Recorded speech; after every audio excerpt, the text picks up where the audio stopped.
Elles sont femmes de céréaliers, d'éleveurs, de viticulteurs, en agriculture conventionnelle, biologique, raisonnée. Elles viennent de petites, moyennes ou grandes fermes implantées sur toute la France. Sont issues du monde agricole ou le découvrent jour après jour. Entre les coups de main à la ferme, la vie amoureuse et familiale, conditionnée au rythme des cultures, de la météo et des animaux, elles-mêmes salariées ou agricultrices, mères, ces femmes sont les piliers de leurs conjoints agriculteurs. Je m'appelle Marion, j'ai plaisir à discuter avec ces femmes et partager, témoigner, diffuser leurs choix de vie personnels et professionnels, ainsi que leurs joies et difficultés liées au monde agricole. Alors, à votre avis, où ça mène quand on s'aime ? Aujourd'hui, je vous emmène en Corrèze rencontrer Alice. Moi, c'est Alice, j'habite en Corrèze, pas loin de Tulle. Mon compagnon, c'est Louis, il a 26 ans aussi. Il est donc installé depuis 2018 avec son père. Il est sélectionneur en limousine. Donc, on a la plupart des animaux qui partent chez d'autres éleveurs. Il a quelques broutards. Il a en tout, je vais pas dire de bêtises, mais environ 130 mères. Il a un peu moins de 100 hectares et il fait un tout petit peu de céréales pour lui. Pour le besoin de l'élevage. Déjà. Maintenant que le contexte est posé, on va parler un peu plus de toi. Donc, d'où viens-tu initialement et as-tu grandi dans un milieu agricole ? Oui, alors moi je viens de pas loin de Saint-Clément, je viens de la Corrèze aussi, de Beaumont, personne ne connaît, c'est normal, mais c'est un tout petit village où je suis donc fille d'agriculteur, petite fille d'agriculteur. J'ai toujours grandi dans l'agriculture, dans mon tout petit village. Quelles études as-tu fait et dans quel but ? Moi, j'ai fait des études de bac pro CGEH et un BPGEPS, donc pour être monitrice d'équitation, parce qu'à la base, moi, je viens du cheval, donc voilà. Ça marche. Qu'est-ce que tu fais maintenant dans la vie ? Je suis assistante vétérinaire. Ok, dans quel contexte ? Dans un contexte agricole, dans un contexte d'animaux de compagnie ? C'est une clinique qui est mixte, donc on fait et l'élevage et de l'animaux de compagnie. Ok, est-ce que tu peux nous présenter juste brièvement tes missions au quotidien ? Moi, je suis soit d'accueil, donc j'accueille la clientèle, le téléphone, je m'occupe un peu plus du côté administratif, on va dire. Soit je suis ce qu'on appelle en chirurgie, ce qui veut dire que je suis plus avec les vétérinaires, donc à soigner les animaux qui sont hospitalisés ou à accompagner mes vétérinaires en chirurgie ou en auscultation, à aider pour les radios, etc. Ok. C'est ce que tu as toujours voulu faire parce que du coup, tu nous parlais d'études dans le milieu équin. Est-ce que tu voulais être assistante vétérinaire dans le milieu équin ? Comment est-ce que tu en es arrivée là ? Non, pas du tout. Moi, je voulais être groom. Je sais pas si tu sais ce que c'est. Pas du tout. Je travaillais pour des cavaliers professionnels. D'accord. Et je voulais donc les suivre à la maison et en concours internationaux. D'accord. Donc, j'ai été groom de 2017 à 2021, je crois. J'ai suivi des très bons cavaliers. J'ai fait les plus beaux concours de France. Je me suis beaucoup plu. Après, le monde du cheval, c'est réputé pour être un milieu difficile, ce qui est le cas, d'autant plus en haut niveau. Donc j'ai besoin de quitter ce milieu-là du cheval, de me reprendre, de me ressourcer avec moi-même, on va dire. Et j'ai fini en boulangerie parce que l'occasion s'est présentée. J'étais vendeuse en boulangerie. Et bon, comme je viens du monde du cheval, je connais quand même les vétérinaires. Et c'est les vétérinaires qui sont venus me voir pour me proposer ce poste. Et j'ai sauté sur l'occasion parce que même si je n'y avais pas songé avant, il y a tout pour me plaire, le contact avec les animaux, le soin aux animaux. Est-ce que tu trouves facilement du travail dans ton secteur d'activité près de la ferme de ton conjoint ? Est-ce que ça a joué aussi dans ce changement de voie ? Alors le secteur non, parce que quand je travaillais à la boulangerie, j'étais pas loin de la clinique où je travaille aujourd'hui, donc j'étais déjà pas loin. Après j'ai beaucoup de chance, on va pas mentir, parce qu'on habite quand même au milieu de nulle part, donc trouver du boulot juste à côté, aussi proche, c'est pas forcément simple. Mais moi, j'ai eu cette chance-là de trouver ce poste-là qui est vraiment à 10 minutes de chez moi. Donc, c'est vraiment cool. Ouais, je comprends.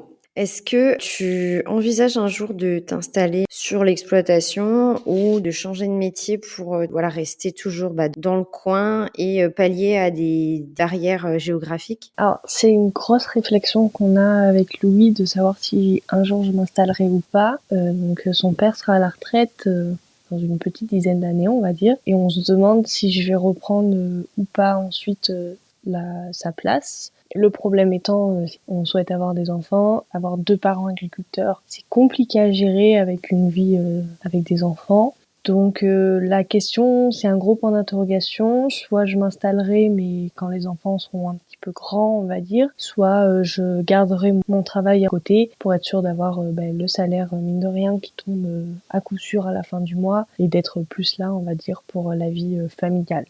Ok, ouais, donc ce sera vraiment un choix avec tous ces facteurs qui rentrent en compte. C'est ça. Mais t'es pas fermé à ça et ça pourrait te plaire. Oui, oui, oui. Après, on s'est quand même posé beaucoup de questions. Moi, je partirais plus, parce que moi, je suis très animalière. Je suis pas du tout matérielle, donc il sait que moi, je serais plus, on va dire, à m'occuper des. Ah oui, parce que je l'ai pas dit, il a quelques moutons. J'ai oublié ce détail. Mais du coup, moi, je serais plus à agrandir ce côté mouton et à m'occuper un peu des vaches, pendant que lui serait plus à s'occuper des céréales, du foin, de l'entretien, des clôtures, etc., quoi. Donc on y pense, mais on sait pas quand, on va dire. D'accord.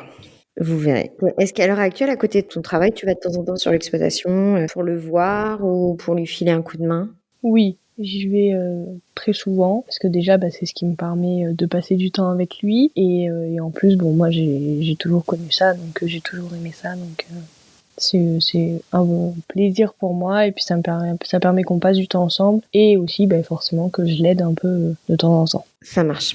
Ok. Alors maintenant que nous te connaissons un peu mieux, nous allons discuter ensemble de ta vie de couple. Comment est-ce que tu as connu ton conjoint? Alors, c'est une histoire un peu particulière, on va dire, parce que on était dans le même collège, mais on se connaissait pas quand on était juste dans le même collège. Et moi, donc, je montais à cheval dans une écurie qui est non loin de la ferme. Et un jour, j'étais à cheval et il y avait des moutons en liberté. Du coup, je cherchais à qui étaient ces moutons. Et la petite anecdote, c'est que donc ma mère est conseillère bancaire agricole et donc c'est la banquière de Louis. Il y avait de fortes chances qu'elle cherche à qui sont les moutons. Donc je l'ai appelée, elle a prévenu Louis, qui du coup m'a remercié pour les moutons et c'est comme ça que notre histoire a débuté. Ok. C'est marrant et en plus, t'étais bien déjà baigné dans le contexte agricole. Oui. Ma question d'après, du coup, était sur tes ressentis sur le fait qu'il était agriculteur et que je suppose qu'il t'a rapidement dit que voilà, c'est ce qu'il ferait de sa vie. Est-ce que tu as ressenti des excitations, des craintes? Comment est-ce que tu l'as perçu? Oui, parce que j'ai toujours dit que je ne voudrais pas être avec un agriculteur parce que j'ai vu la vie qu'avait ma maman, la vie qu'avait ma grand-mère et je sais que c'est une vie particulière, une vie qui est pas tous les jours facile et j'ai toujours dit que je ne sortirais jamais avec un agriculteur. Donc au début, je me suis dit non parce qu'il est agriculteur donc de toute façon ça sera non. Et puis finalement, je me suis laissée emmener dans cette histoire. Bon, je le regrette pas du tout, hein, mais au début, c'était vraiment non, de toute façon, je ne sortirai pas avec un agriculteur. Quelles étaient tes craintes, tes appréhensions? Tu parlais donc de la vie de ta maman, de ta grand-mère. Qu'est-ce qui te faisait peur? En fait, moi, j'ai grandi avec un papa qui était assez absent parce que beaucoup de travail. En plus, mon grand-père nous a quittés, j'étais jeune et donc il a repris il avait eu d'autant plus de travail, donc il était beaucoup absent. Et donc j'ai la chance d'avoir une mère incroyable qui nous a privés de rien. On partait en vacances tout seul avec elle. Elle nous amenait faire de l'équitation, du foot, du tennis. Elle nous faisait vivre plein de choses, mais du coup, elle avait pas vraiment de vie à elle. Elle vivait par notre bonheur à nous. Au moment où, on va dire, où j'ai un peu grandi, je me suis rendu compte que ça devait pas être facile tous les jours de vivre pour ses enfants et de plus du tout vivre pour soi. Et j'ai toujours eu peur du coup de devenir cette femme qui n'avait plus de vie sauf ses enfants. Et c'est vraiment ça qui me faisait peur, moi. Ok, ouais, je comprends mieux. Est-ce que vous habitez ensemble, donc sur l'exploitation, est-ce que vous habitez pas loin? On habite juste à côté.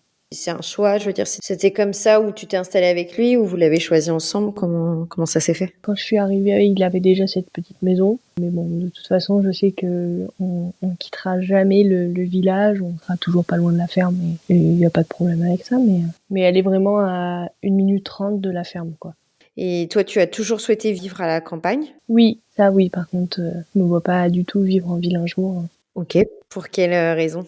Déjà parce que j'ai toujours connu ça et parce que j'aime bien avoir ce côté tranquillité, calme. On n'est pas embêté par les voitures, par le bruit, par les sirènes. On est des petits villages donc tout le monde connaît tout le monde. Il y a une bonne ambiance. On est toujours chez les uns, chez les autres. C'est ce que j'aime de notre campagne, quoi. Ok, ouais, je comprends bien. Est-ce que ton mari travaille seul sur l'exploitation? Tu nous parlais de son papa. Comment ça se passe? Non, ils sont en GAEC. Ok. Donc ils sont tous les deux installés à moitié, enfin en GAEC, quoi. Ok. Du coup, ta belle famille est proche géographiquement. Quels sont tes rapports avec elle? J'ai de la chance, je m'entends très très bien avec ma belle famille. C'est vraiment des gens extrêmement gentils et qui m'ont tout de suite très bien accueilli, donc j'ai beaucoup de chance. Donc c'est pas un souci pour toi d'être proche géographiquement d'eux et de les voir souvent? Non, non, non, pas du tout. Je suis habituée à ça. Moi, on allait manger tous les dimanches chez ma grand-mère. J'ai passé toute mon enfance chez ma grand-mère. En fait, ça ne me choque même pas d'être quasi tous les dimanches chez ma belle-mère et de les voir tous les jours ou presque. Ça me paraît même assez naturel parce qu'on s'entend très bien et tout va bien. Donc, Parfait. Tu l'as un petit peu abordé, tout à l'heure, mais on va en reparler un petit peu. Est-ce que, vous voulez des enfants? Est-ce que, vous avez, voilà, des excitations, à ce sujet d'élever des enfants dans un milieu rural, proche de la ferme? Est-ce que tu as des craintes aussi sur le fait d'accueillir un enfant, avec un conjoint, bien pris par une exploitation, agricole? alors oui, on en veut du coup. On sait pas exactement quand on en veut, mais par contre, moi, ce qui me plaît d'être avec un agriculteur, c'est de pouvoir offrir à mes enfants ce cadre agricole. Moi, j'ai passé ma jeunesse à jouer au milieu des vaches, à aller courir dans les prés, à aller chercher les champignons avec mes grands-parents, et je suis très heureuse de pouvoir offrir ça à mes enfants.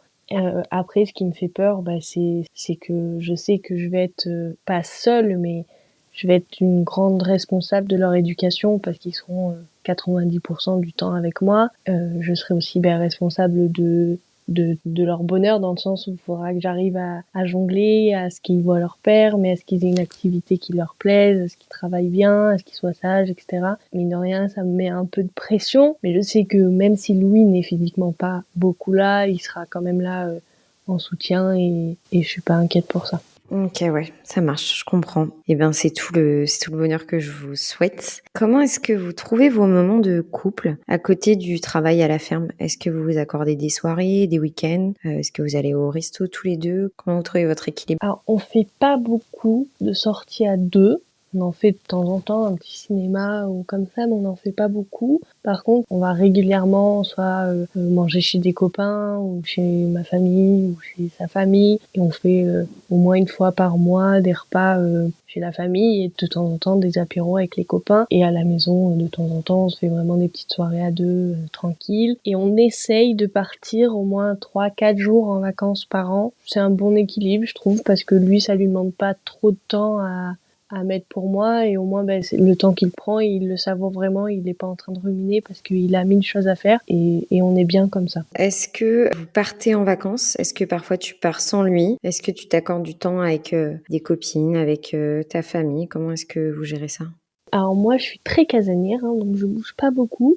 Enfin ça m'arrive de temps en temps là je dois partir en octobre peut-être avec une copine. Ça m'arrive de faire mes petites sorties à moi, mais bon j'avoue que j'aime vraiment être chez moi, donc je bouge pas beaucoup de chez moi.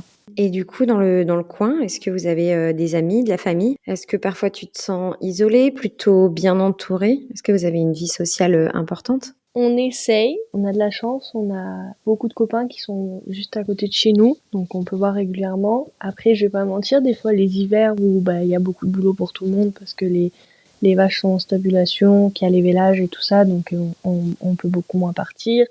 Les copains peuvent moins venir. Donc il y a des fois à la fin de l'hiver, il me tarde un peu que les beaux jours reviennent et qu'on puisse revoir un peu de monde, ressortir un petit peu. Mais bon, moi j'ai quelques copines qui sont pas du tout dans le milieu agricole et qui du coup sont plus faciles, on va dire, à voir. On essaye quand même de voir régulièrement ses copains, même pour Louis, de pouvoir un petit peu couper le temps d'une soirée. Bon, je dis ça, après c'est des agriculteurs, donc ils coupent pas vraiment parce qu'ils parlent de vaches et de tracteurs, mais bon, ça lui fait quand même du bien un peu de sortir et de voir du monde. Et la météo et comment vont les cultures et C'est ça. oui, oui, ça me dit quelque chose. Et du coup, comment est-ce que vous gérez, voilà, cette vie sociale, à côté de l'activité à la ferme? C'est pas toujours évident voilà, de prendre le temps, d'inviter ses amis, de se dire: «OK, ce soir on coupe, on va chez des amis». Est-ce que c'est quelque chose d'important pour vous? Toi, tu parlais du fait que tu étais un peu casanière. Est-ce que, ça reste important pour toi, voilà, de voir du monde? De voir aussi des gens extérieurs, au monde agricole? Tu parlais de tes amis qui sont pas du tout de ce milieu-là. Comment tu trouves ton équilibre là-dedans? On va dire que mes copines qui sont pas dans le milieu agricole, elles me font un peu du bien parce que, mine de rien, même si moi je suis pas aujourd'hui sur l'exploit, je suis au courant de tout ce qui se passe, de tous les problèmes qu'il y a. En plus, je travaille chez les vétérinaires, donc il y a un rapport médical avec les animaux. Quand une vache va pas bien, quand un veau va pas bien, c'est moi qui m'occupe d'envoyer un vétérinaire, c'est moi qui vais chercher le traitement. Donc quand mes copines qui sont pas dans ce milieu-là me font du bien parce qu'elles me font vraiment, pour le coup, elles couper de ça. On va faire du shopping, on va parler d'autres choses, on va parler potins, on va parler chevaux, on va parler d'autres choses et ça va me faire vraiment du bien à moi de souffler un petit peu. Les copains agricoles, ils font aussi du bien parce que des fois, ils nous font un peu relativiser. Parce que des fois, on a l'impression que tout va mal, que sur la ferme, il n'y a rien qui va. Puis on voit qu'en fait, c'est partout pareil et que on a tous les mêmes problèmes et ça nous fait du bien. Moi, j'aime bien être chez moi. J'aime bien inviter du monde quand même. Donc, on a une petite bande de copains là où on est 4. On fait des repas au moins une fois par semaine où ils viennent manger à la maison et c'est ce qui, je pense, nous apporte le plus enfin, ce côté social vient par ces petits repas simples. On se casse pas la tête, on rigole, on chante, on fait n'importe quoi souvent, mais ça nous fait vraiment du bien et c'est surtout Louis, ça lui fait vraiment, ça lui permet de couper. Louis, c'est vraiment le garçon qui va à la ferme, il est 7h30, il rentre, il est souvent 21h. Il pense qu'à ça. Quand il dort, il rêve des vaches. Quand il se lève, il pense aux vaches. Enfin, c'est vache, vache, vache. Et ça lui permet un peu même s'il parle vache, de couper un peu avec les problèmes qu'il y a, de couper dans son cerveau, de comment il va s'organiser pour faire ça et ça et ça. Et je pense que c'est ce qui nous fait du bien notre couple. C'est ce qui permet aussi qu'on s'agace pas parce que il a l'impression que tout va mal et que moi, j'en ai marre parce que je suis pas responsable et ça permet de couper un petit peu, quoi. Ça marche, je comprends bien. Et est-ce que tu aurais du coup, pour conclure cet échange, un conseil à partager à une autre conjointe d'agriculteurs qui nous écoute? Moi, mon conseil, c'est de penser à soi. Oui, on est fan d'agriculteurs. Peut-être que vous êtes même maman et que il y a beaucoup de choses à gérer, qu'on est responsable de beaucoup, mais qu'il faut quand même réussir à prendre du temps pour soi sans culpabiliser, sans avoir l'impression que on s'en fout, quoi. Mais juste, il faut prendre du temps pour soi, même si c'est juste une après-midi, pas souvent, mais ça fait du bien un peu de penser à soi, de faire des choses pour soi et pas pour la ferme ou pour monsieur. Ça marche. Et enfin, pour conclure, qu'est-ce qui, selon toi, t'épanouit chaque jour dans ta vie de conjointe d'agriculteur? Moi, je pense que ce qui fait mon bonheur, c'est de contribuer au bonheur de Louis. Je sais qu'il est passionné par son métier, qu'il est très heureux comme ça, et qu'il est encore plus heureux quand il rentre et que je suis là, et que tout va bien, et qu'il a la maison il fait bon, il fait chaud, le repas est prêt, et ça le rend encore plus heureux, et de le voir encore plus heureux car par mes petits gestes, on va dire, c'est ça qui contribue vraiment à mon bonheur. Parfait. Ben, je trouve que c'est une très belle conclusion. Merci beaucoup pour cet échange. Merci à toi. C'est ainsi que s'achève notre échange. Si cet épisode vous a plu, n'hésitez pas à le diffuser autour de vous. Mesdames, si certains propos font écho à votre vie, ou au contraire sont bien différents de vos choix personnels et professionnels, n'hésitez pas à venir discuter avec moi dans un prochain épisode. À bientôt!